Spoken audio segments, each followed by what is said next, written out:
Praise the Lord. Thank you for joining me once again. It's always a pleasure to have your company. This is the day that the Lord has made. I don't know what type of day you are having in the flesh, in the physical. But if you're a child of God, if you're a son and a daughter of God, I want you to know that God loves you. And that God is among those that are helping you. The Bible says that in this world we have challenges, we have tribulations, but we should be of good cheer. He has overcome the world for us. Even though we pass through the valley of shadow of death, we fear no evil. Our God is with us. I just want you to just be encouraged. Just look up to God. Ask Him for strength, and He will direct you. He will instruct you. Praise the Lord. Today, I have titled this teaching today, The Future in the Past. The future in the past. If there's any one thing we learn from history, we learn from history that there's always something about the future in the past. There's a common saying that if history teaches us anything, it is that human beings don't learn from history. Because we have situations where in our political, financial, education, cultural life, we have event repeating itself over and over in the history of man that shows that humanity don't always learn from history, and then we end up making the same mistakes that our fathers made. And we as Christians have to guide from this. As I study the end time and listen to various teachers and various debates and arguments about the second coming, it occurs to me that we have not really learned from the mistake and the history of what took place in the first coming of the Lord Jesus Christ.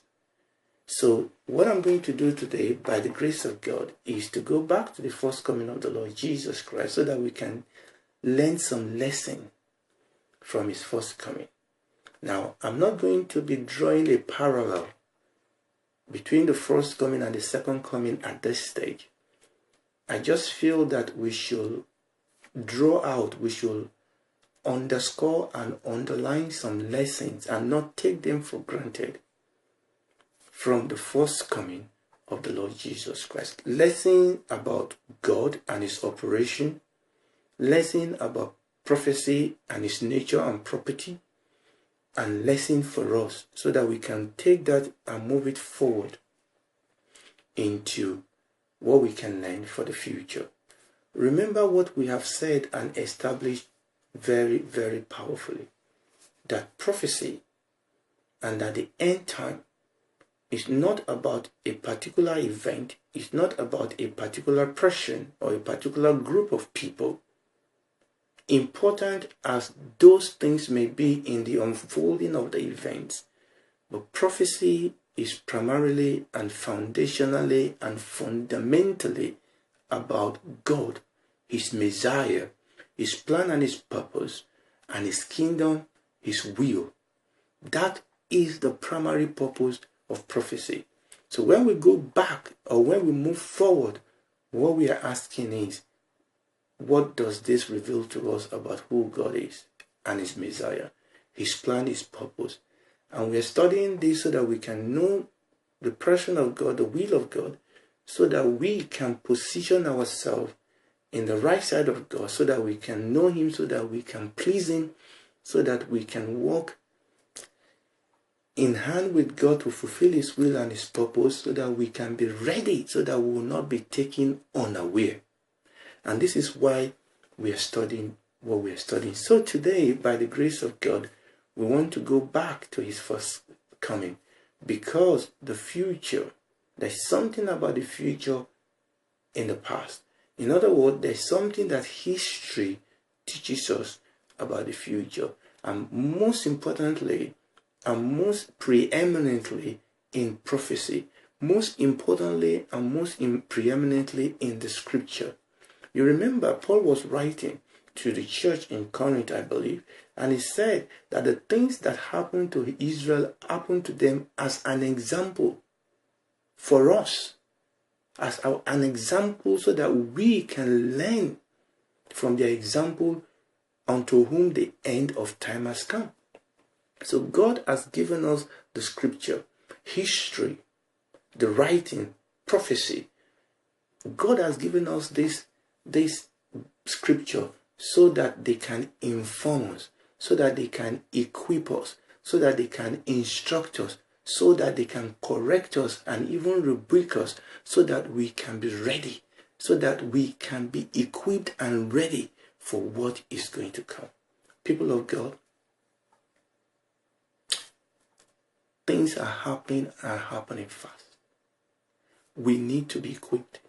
We need to be ready for what is going to come, so that we will not be taken unaware, so that we will be ready, so that we will be instructed and ready to face the future. So the future is always in the past. And like we said, prophecy in a Jewish understanding is not a linear fulfillment, but a pattern. Prophecy is a pattern. And we've mentioned something about this when we talked about typological prophecy and when we talk about prophecy in general. That as we study prophecy, we see that prophecy oftentimes have multiple fulfillment. And we want to go back to the first coming of the Lord Jesus Christ and see what lesson we can learn from that we can then take into the future. In the Bible, what we know about the history of the first coming of the Lord Jesus Christ, the first coming of the Messiah, is preserved for us in the 4 Gospels: Matthew, Mark, Luke, and John. The first 3 Gospels are called synoptic Gospel because they have so much in common. And the Gospel of John approaches the story of the Lord Jesus Christ from a rather different angle from the first 3. So God has preserved for us in this 4 Gospels the record of the history of the first coming of the Lord Jesus Christ. Why do we have 4 Gospels? We had 4 Gospels because the glory of the Christ will take one line of revelation to reveal it. These 4 Gospels, they are complementary. You need to understand that these disciples and apostles of the Lord Jesus Christ, they wrote their book to different group of people. And depending on the people that they are writing to, that determines the style, the literal style, and the content of their book.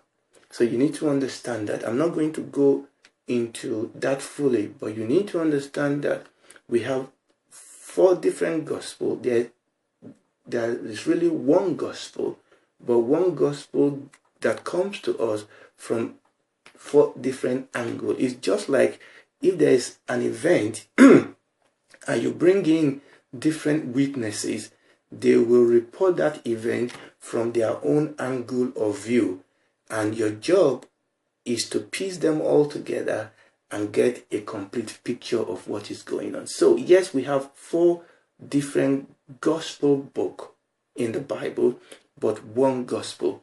They are complementary. They are written to different group of people. For example, Matthew wrote his book to the Jews. And one of the things that strikes you as you read this gospel is how often they write this thing and say that it might be fulfilled. That it might be fulfilled. So the disciples and the Jews that came to believe in Jesus realized that what the event that was unfolding in front of them was a fulfillment of prophecy that has gone ahead of them. They were struck by the fact that we are actually experiencing the fulfillment of prophecy of the past. So the past is being fulfilled. The past prophecy is being fulfilled. So over and over and over, you will see Matthew writing and saying that it might be fulfilled. But that's not the only thing. As you read the gospel, one of the frightening reality that you pick up is how much the leaders, the Jewish leader, how much they knew about the prophecy of the coming Messiah, and yet they refused to believe in him. It's such a frightening reality that the leaders of the people of Israel, they knew so much about the prophecy concerning the coming Messiah. They knew so much about the prophecy concerning the Messiah in the book of the prophet. And the frightening thing is that despite that knowledge, despite the fact that a lot of this prophecy was being fulfilled right before their eyes, yet they rejected their Messiah. Yet they crucified him. And the question is, what can we learn from this? And this is why it is important for us to come back to this first coming of the Lord Jesus Christ, to take a lesson. Why? Why were the leaders so blind? What was the dynamism of what was going on during this period? So the first thing I want us to establish very, very carefully is that by the time the Lord Jesus came, Israel knew about the prophecy concerning the Messiah. They were living in expectation of the Messiah. And you remember that story in the book of Acts, when after the Lord Jesus Christ died and the apostles started preaching and they healed that man by the beautiful gate. You remember that story? And the leaders took them and they beat them and they were going to kill them. You remember when that man, I think it's Gamaliel, I think that's the name, when he stood up and asked them to ask the apostles to be taken aside, and he started talking about various people, various Christ, various people that have risen up to say they were the Christ. They were the Christ. They led people astray, but their ploy was overturned. And then it warned them that if this is of God, you can do nothing about it. But the point I'm trying to make is this, that Israel was expecting the Messiah, but there were a lot of confusion. Even at that point, just as we are having now, there were a lot of Messiah, fake Messiah, that came up to try to force prophecy, to try to claim that they are the Messiah, but they were found to be false. And the same thing is what we are having in our days. But let's go back. Let's still go back. So, before the Lord Jesus came, the Jews were expecting the Messiah. Their leaders, they knew so much about the prophecy that concerned the Messiah, and yet they rejected him. Let's take one example and try to see how this corroborates what we are trying to say. The example I'm going to take is from Matthew chapter 2. You remember that story. You remember the story when the wise men came from the east. They are following the star. A child was born. The Messiah was born. And they came to Herod. And this is very important. So they came to Herod Matthew chapter 2 from verse 1. Now when Jesus was born in Bethlehem of Judea in the days of Herod the king, behold, there came wise men from the east to Jerusalem, saying, where is he that is born King of the Jews? For we have seen his stars in the east and are come to worship him. Notice verse 3. When Herod the king had heard this thing, he was troubled, and all Jerusalem with him. And when he had gathered all chief priests and scribes of the people together, he demanded of them where Christ should be born. So there was these people that came and asking, where is he that is born the King of the Jews? And that troubled Herod. Now, we could stand here to try and explain why that troubled Herod, because Herod considered himself to be the king of the Jews. Herod was a bad news. I don't have time to go into that. I mean, you know Herod was a bad news, because you know that the fallout from this encounter was that he killed all the children in a particular locality that he has been given by this wise man. He killed all children 2 years and under. That guy is a bad news. But we're not talking about that today. And the Bible says he was troubled, and all Jerusalem with him. But what I want you to see is that he knew what to do. He called the elders of the people. He called the priest. He called the scribe. And he asked them a pointed question. Where?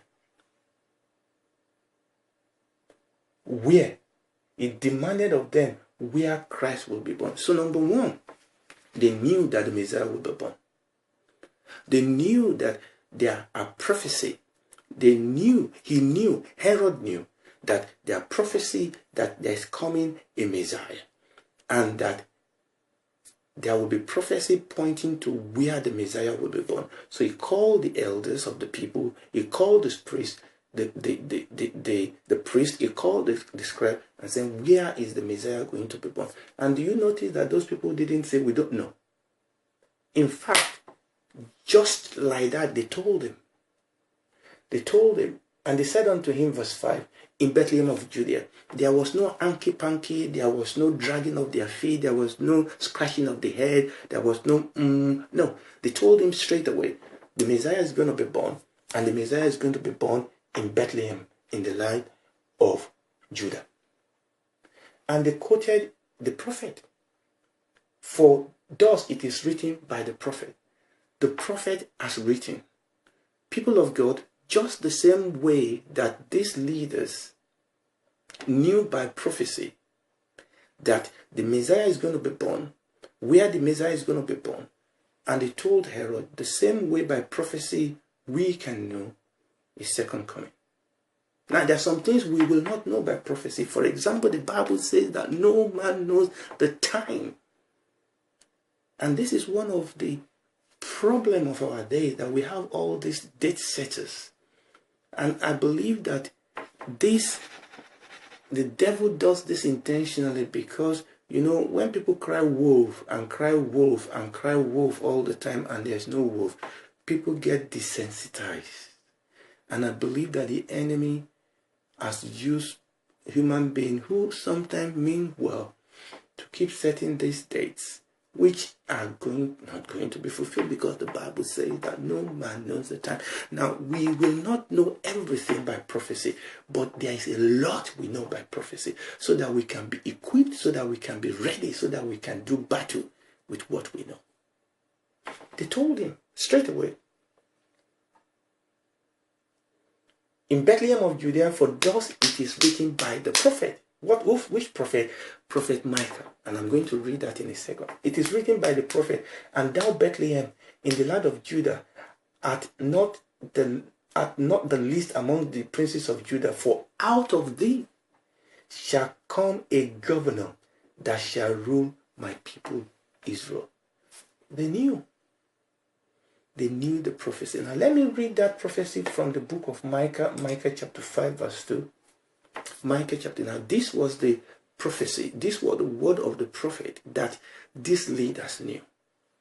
Micah chapter 5 verse 2. But thou, Bethlehem Ephratah, though thou be little among the thousands of Judah, yet out of thee shall come forth unto me, that is to be ruler in Israel, whose going forth has been from old, from everlasting.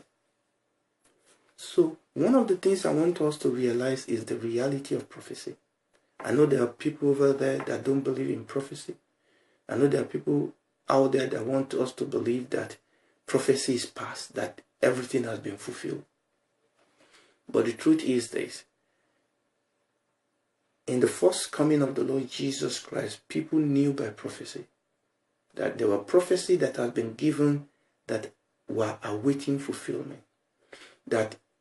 I remember in one of the teachings we've done in the past, we said that there are over 100 prophecies that were fulfilled in the first coming of our Lord Jesus Christ. Over 100 prophecies.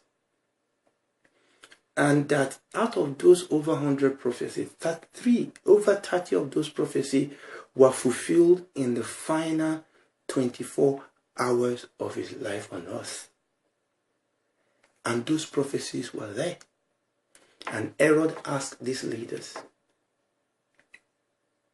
And they told him, they quoted from the book of Micah chapter 5 verse 2, he's going to be born in Bethlehem of Judah. There were many, many important prophecy, messianic prophecy that were fulfilled in the life of our Lord Jesus Christ, that these leaders, that this priest, this scribe of the people of Israel will have known. Let me quickly run through some, not all. We can't go through all the 108 thereabout prophecy, but let me run through some of these prophecy that were fulfilled in the person of our Lord Jesus Christ, in his birth, in his life, in his death, and his resurrection.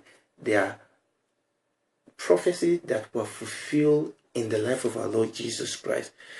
There were prophecy that he will be born of a woman, he will be born in Bethlehem, he will be born of a virgin. We've mentioned that he will be born from the line of Abraham, Isaac, Jacob, Judah, David.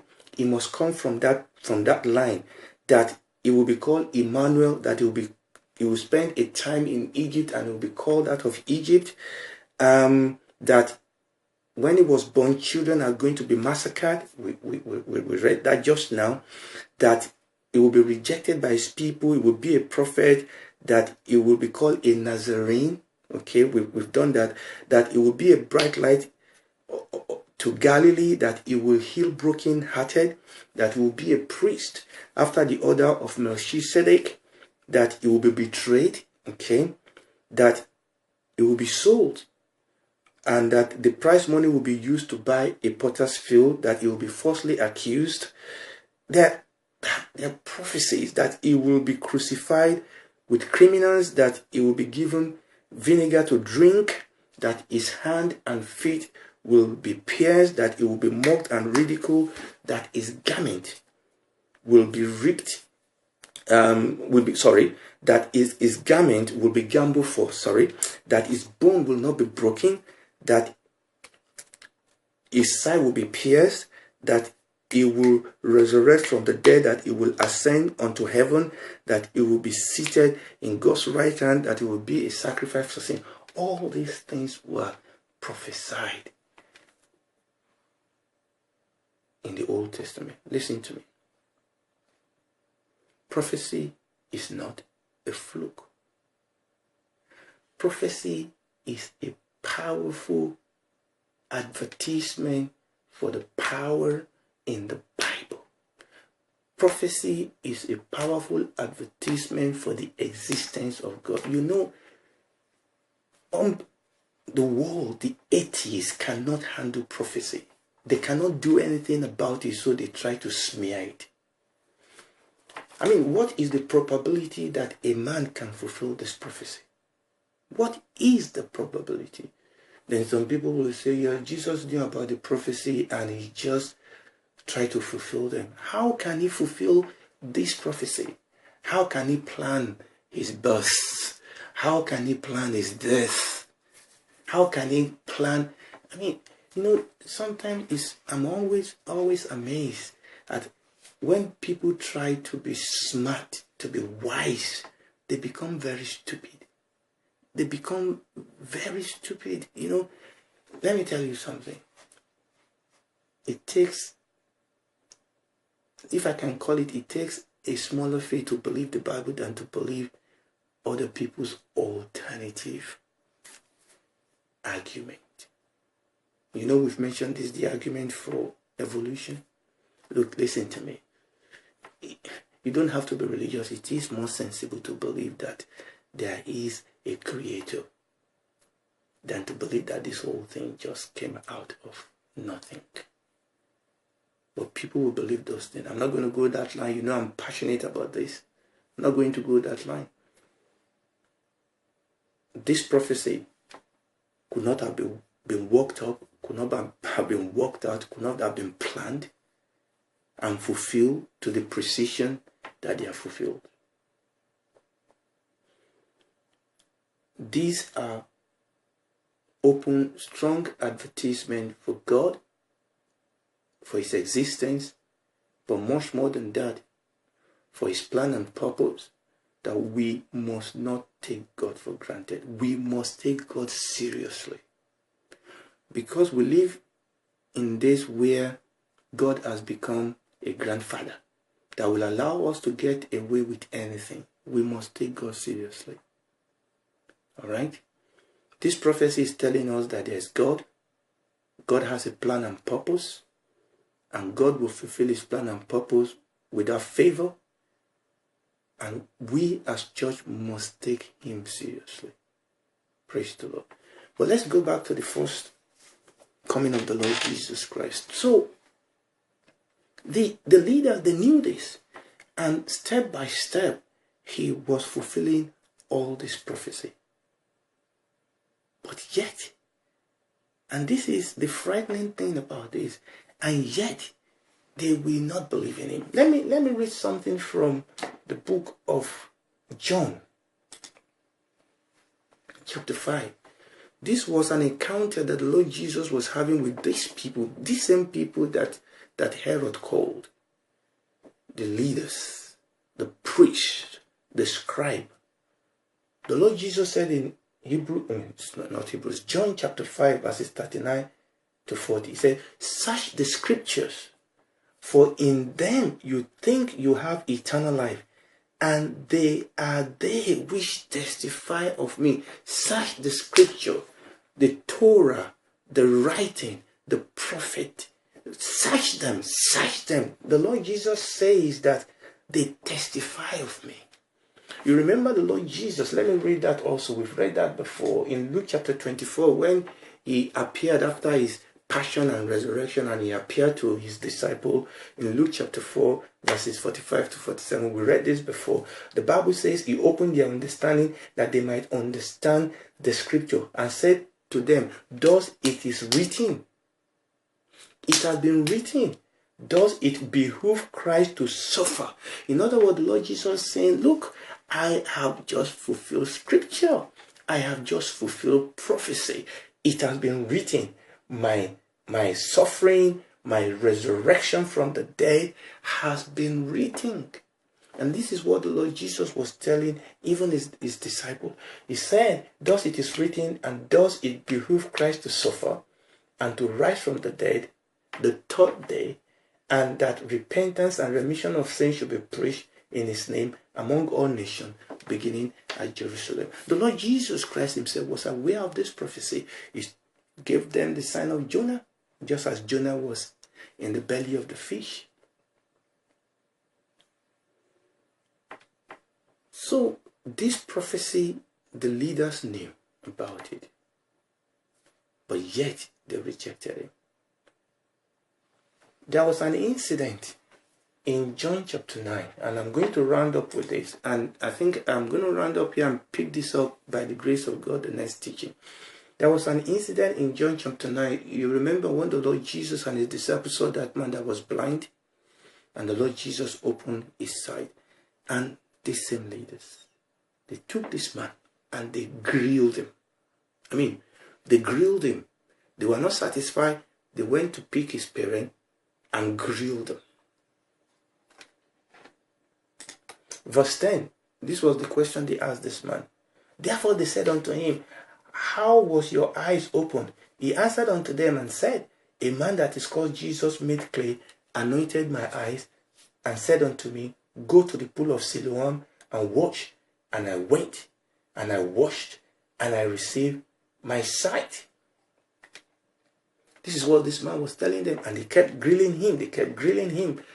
Again, they asked me in verse 15. This was after they've spoken to his parent, and the parent said, it's our child. He was born blind. Now he can see. Talk to him. He will tell you what happened to him. Obviously, what happened to him is that he had an encounter with the Messiah. But these people will not. They are not having it.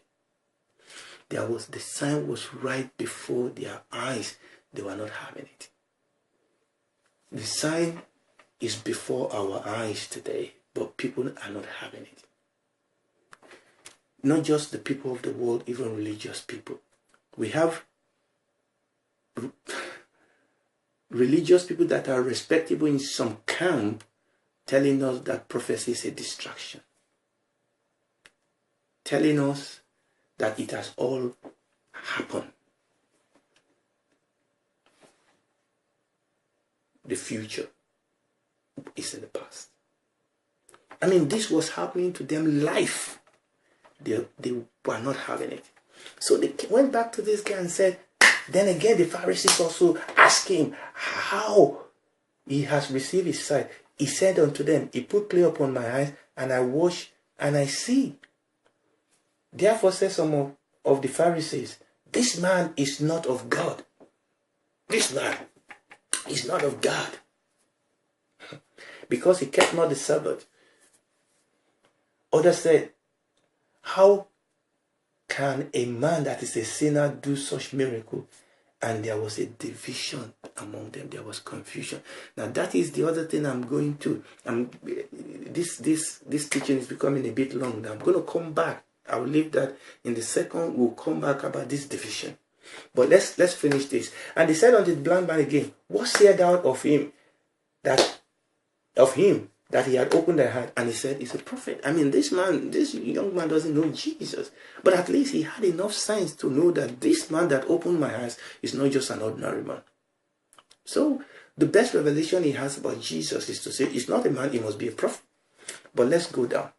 Then they grilled the man again, and finally he really got angry with the Pharisees. So, verse 26. Then they said to him again, what did he to do to thee? How opened he thine eyes? Now this man then answered them, I have already told you. I've told you already. And you did not hear. You will not listen. We have a situation where people are always trying to mishandle and manipulate. They kept asking this guy so that they will confuse him. And people try to confuse issue. And this guy said, look, I've told you, you will not listen. So why are you asking again? Do you want to be his disciple? Then they reviled him and they said a lot of things. They said, we know that God spake to Moses, but as for this fellow, this Jesus, we know not from when he is. The man answered them. The man answered and said unto them, why, herein is a marvelous thing, that you know not from whence he is, and yet he had opened my eyes. Now we know that God heareth not sinner, but if any man be a worshipper of God, and does his will, him he heareth. Since the world began, was it not hard that any man opened the eyes of one that was born blind? If this man was not from God, he could do nothing. Here God was using an unlearned man to try to break through the blindness of these leaders. They were not having any of it. They threw him out. Obviously, Jesus saw him. Verse 35. Jesus heard that they've casted him out. And when he had found him, he said unto him, dost thou believe on the Son of God? He answered and said, who is it, Lord, that I might believe? This man didn't know much, didn't have any much revelation about Jesus, but that which he had, he hold on to it. He's a prophet, he's a good man. But the leaders were not having any of it. They threw him out. Just the same way they are going to throw the true Christian out. People of God, the true Christian are going to be demonized. The people that are preaching the truth about the end time, they are going to be persona non grata, they're going to be persecuted, and they're going to be demonized. They are going to be the extremists. They are going to be termed the extremists. And that is the ploy of the devil, to try to confuse the issue and stop people from knowing about the end time and getting ready for that which is coming upon the Son of Man. And the Lord Jesus Christ revealed himself in a deeper dimension to this man. And the Lord, and he answered and said, who is he, Lord, that I might believe in him? And Jesus said unto him, thou hast seen him. It is he that talketh with thee. And he said, Lord, I believe. And he worshipped him. And Jesus said, for judgment I am come into this world, that they which see not might see, and they which see might be made blind. And some of the Pharisees which were with him heard this word, and they said unto him, are we blind also? And Jesus said unto them, if you were blind, you should have no sin. But now you say we see, therefore your sin remains. These people, they have all these signs. They have the fulfillment of prophetic signs. All these messianic prophecy, all these prophecy again and again and again being fulfilled right before their eyes. And yet, they rejected it. They slept throughout. Let's be careful, people. Remember, these were religious people. They go to church. They go to the temple. They go to the synagogue. They were the leaders. They were the preachers. They were the elders. They were the pastors. They missed it. Because the Bible says that they were willingly blind. Even when the Lord Jesus, the opening of the eyes of this man was a sign to them, but they would not have any of it. I'm going to stop here because, like I said, this teaching has gone a little bit longer than I planned, but I'm going to come back, God willing, and take it off from there. So thank you for joining me again, and I hope you'll be able to join me next time. Thank you so much. Bye.